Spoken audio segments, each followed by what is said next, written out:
Hello viewers, welcome to our channel. నేను మీ చరణ్ పరిమి. కోల్కతా అత్యాచార కేసులో మరిన్ని ట్విస్టులు. ముఖ్యంగా ఈ సందీప్ ఘోష్ ప్రిన్సిపల్ ఎవరైతే ఉన్నారో ఆయన అక్రమాస్తులకు సంబంధించిన కేసు ఒకటి నడుస్తూ ఉంది. ఈ అత్యాచారానికి సంబంధించిన ఒక ఎఫ్ఐఆర్ అయితే సందీప్ ఘోష్కి సంబంధించిన అక్రమాస్తుల కేసు మరొకటి.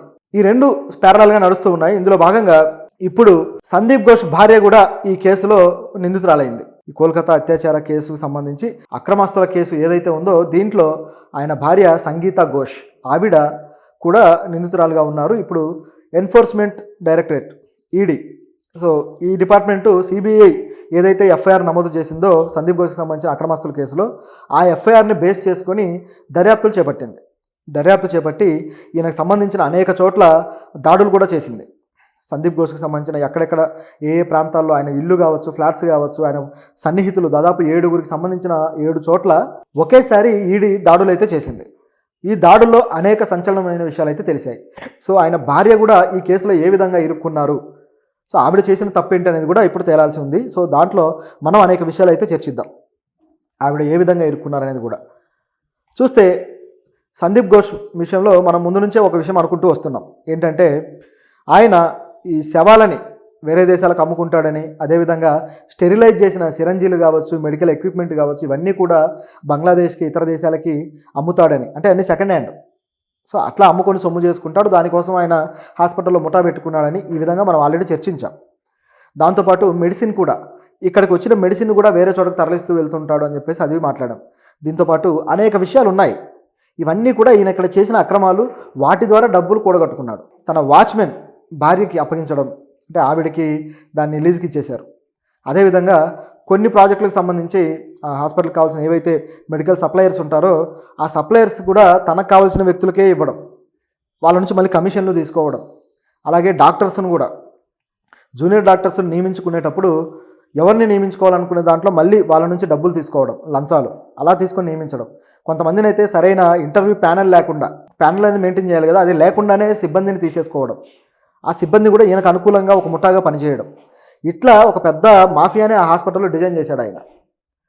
పెద్ద ఇష్యూ ఇది. సో ఇది ఇలా సాగుతుంటే ఇప్పుడు ఈడీ ఎప్పుడైతే ఎంట్రీ ఇచ్చిందో ఆయన ఆస్తులు ఏంటి, వాటి కథ ఏంటి తేల్చాలని చెప్పి డిసైడ్ అయ్యి ఆ సోదాలు అయితే చేసింది. ఈ సోదాల్లో అనేక విషయాలు బయటకు వచ్చాయి. మొదటిది, ఆయనకు సంబంధించిన 3 ఫ్లాట్స్లో సోదాలు జరిగాయి. ఆ ఫ్లాట్స్ని స్వాధీనం చేసుకున్నారు. అదేవిధంగా ఆయనకు సంబంధించిన 2 సొంతంగా ఆయనకు 2 ఇళ్ళు ఉన్నాయి, వాటిని కూడా స్వాధీనం చేసుకున్నారు. ఆ తర్వాత ఒక ఫామ్ హౌస్ ఉంది, ఆ ఫామ్ హౌస్ను కూడా స్వాధీనం చేసుకున్నారు. ఆ తర్వాత గవర్నమెంట్కి సంబంధించిన ల్యాండ్ 2 ఫ్లాట్స్ అనమాట. సో ఆ ల్యాండ్ని వీళ్ళు రిజిస్ట్రేషన్ చేసుకున్నారు, కొన్నారు.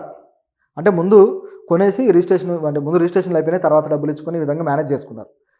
సో ఇట్లా ఒక విధమైన గందరగోళ పరిస్థితులు క్రియేట్ చేసి మొత్తానికి గవర్నమెంట్ నుంచి కావాల్సినవన్నీ కూడా దక్కించుకుంటూ వెళ్ళారు. అలాగే ఇక్కడ వచ్చిన ఆదాయంతో అక్రమస్తులన్నీ కూడబెట్టుకుంటూ వెళ్ళారు. ఒక ప్రిన్సిపాల్కి జీతం ఎంత ఉంటుందో ఆ జీతంతో ఎన్ని ఫ్లాట్లు కొనగలడు, ఎన్ని ఫామ్ హౌస్లు కొనగలడు, అసలు ఏంటి ఇదంతా?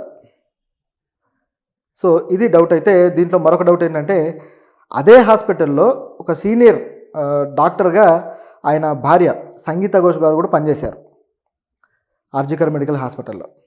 సో ఈ విధంగా పనిచేసిన తర్వాత ఇప్పుడు ఆవిడ ఏ విధంగా కేసులో ఇరుక్కున్నారని గమనించి చూస్తే తన ప్రిన్సిపల్ హోదాలో 2021లో తన భార్యని అసిస్టెంట్ ప్రొఫెసర్గా నియమించాడు. ఆయన ప్రిన్సిపల్గా ఉన్నాడు కదా, సో ఆవిడని అసిస్టెంట్ ప్రొఫెసర్గా నియమించాడు.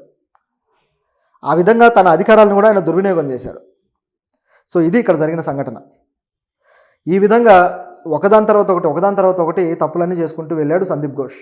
ఖచ్చితంగా ఈ కేసులో అయితే ఆయనకు శిక్ష పడుతుంది. ఆయనతో పాటు మరొక 3 కూడా పోలీసులు అరెస్ట్ చేశారు. ఆయన ఆస్తులు ఎవరైతే సంరక్షిస్తూ వస్తున్నారో, ఆయనకు బినామీలుగా ఎవరున్నారో ఆ వ్యక్తులను కూడా అదుపులోకి తీసుకున్నారు. ఇప్పుడు వీళ్ళని ఆల్రెడీ కోర్టుకు అయితే తీసుకెళ్ళడం జరిగింది. కోర్టు నుంచి జ్యుడిషియల్ కస్టడీ ఏదైతే ఉందో అది విధించడం జరిగింది. ఇప్పుడు మళ్ళీ దీన్ని పొడిగించండి, ఇంకా దర్యాప్తు చేయాల్సింది ఉంది అని చెప్పేసి 23వ తారీఖు వరకు కూడా, సెప్టెంబర్ 23వ తారీఖు వరకు కూడా పొడిగించండి అని చెప్పేసి పిటిషన్ అయితే పెట్టుకున్నారు ఈడీ అధికారులు. పెట్టుకుంటే దాన్ని కూడా కోర్టు ఇప్పుడు అంగీకరిస్తుంది. సో ఇది ఇక్కడ జరుగుతున్న విషయం. సో ఇందులో ఆయన భార్య పాత్ర కూడా ఉందని చెప్పేసి ఆవిడని కూడా అదుపులోకి తీసుకోవడం జరిగింది. ఇంత సంగతి ఉందన్నమాట. ఈ కేసు చూస్తూ ఉంటే ఇంకా ముందుకు వెళ్తుంది, అసలు ఎక్కడా ఆగట్లేదు. అనేక విషయాలు బయటకు వస్తూనే ఉన్నాయి. నిన్న కూడా సిబిఐకి సంబంధించి అనేక విషయాలు వచ్చాయి. ప్రజలు ఇప్పటిదాకా వెస్ట్ బెంగాల్ ప్రభుత్వం మీద ధర్నాలు చేస్తూ వచ్చిన ప్రజలు ఇప్పుడు సడన్గా సిబిఐ మీద నిరసనలు తెలియజేస్తున్నారు.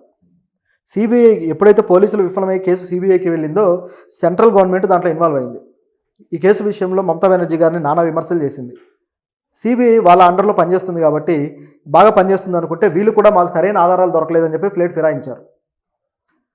ఇక్కడ భయంకరమైన ట్విస్ట్ అన్నమాట ఇది. ఇన్ని రోజులుగా సంజయ్ రాయ్ని అరెస్ట్ చేసిన తర్వాత సరైన ప్రూఫ్లు, సరైన ఆధారాలు, సాక్ష్యాలు అతని నుంచి రాబట్టలేకపోయారు. ఇంకా అతను కన్ఫ్యూజన్ కూడా గురి చేశాడు. విచిత్రంగా సిబిఐ వచ్చిన తర్వాత కన్ఫ్యూజన్ ఎక్కువైంది. గమనిస్తే అంతకుముందు గ్యాంగ్ రేప్ అన్నారు, తర్వాత గ్యాంగ్ రేప్ కాదని చెప్పేసి అటాప్సీ రిపోర్ట్ చూపించారు. అలాగే ఇతను నేను చంపలేదు, వేరే ఎవరో చంపితే నేను చూశాను, అమ్మాయి కొనవూపిరితో ఉంది అని చెప్పేసి అతను మాట మార్చాడు. ఈ విషయంలో కూడా క్లారిటీ లేదు. ఇట్లా రకరకాలుగా. అలాగే ఆమెను బాడీని ముందే దహనం చేసిన తర్వాత ఎఫ్ఐఆర్ నమోదులు చేయడాలు.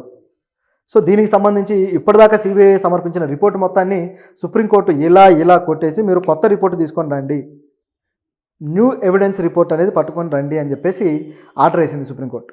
దానికి మంగళవారం వరకు టైం ఇచ్చారు. బహుశా నిన్ననే వెళ్ళి ఉండాలి. సో దానికి సంబంధించిన వార్తల్లో ఇప్పుడు ఈడీ కూడా చేరింది. ఈడీకి సంబంధించిన దర్యాప్తులు కూడా ఇవన్నీ బయటకు వచ్చాయి. సో ఇది ఇక్కడ ఉన్న సంఘటన. ఇన్ని రకాల విషయాలు తయారవుతూ వస్తున్నాయి. అయితే దీంట్లో సిబిఐ ఫెయిల్యూర్ అనేది కొద్దో గొప్ప కనిపిస్తూ ఉంది. మమతా బెనర్జీ గారు మేము ఉరిశిక్ష విధించడానికి చట్టం తీసుకొచ్చామని చట్టం కూడా తెచ్చారు.